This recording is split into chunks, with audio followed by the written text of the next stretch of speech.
La question des ressources humaines et financières au niveau des églises et des organisations chrétiennes a été la question essentielle débattue lors des travaux à ce dernier jour de la formation. Pour le formateur, ces modules sollicités par le Conseil national de l'Église chrétienne évangélique du Mali visent à répondre à un certain nombre de problèmes.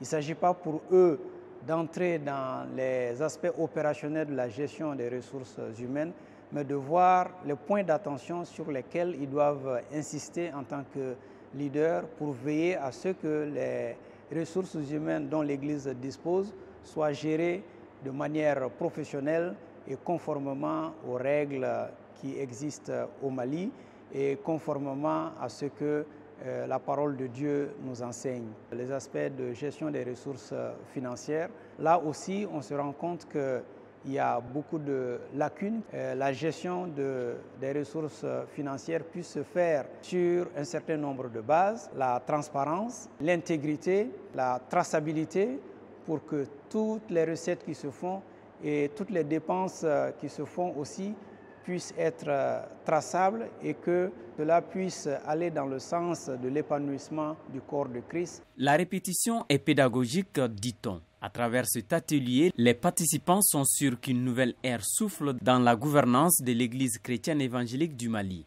J'ai appris avec eux comment un bon leader doit traiter et collaborer avec son équipe.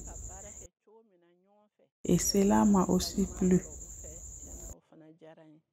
Nous pouvons dire que nous avons été formés, équipés pour atteindre l'objectif que l'Église chrétienne s'est fixé. L'Église chrétienne étant une Église missionnaire, nous ne pouvons pas l'accomplir si nous n'avons pas l'équipement nécessaire, la formation nécessaire. Tout ce que nous devons faire, la formation a pris en compte ces différents aspects.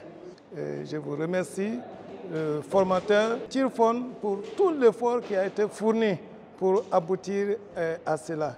Et c'est à nous maintenant d'œuvrer pour les résultats. Des propos soutenus par le formateur. Selon lui, c'est le corps de Christ qui gagne. Ces modules sont très utiles.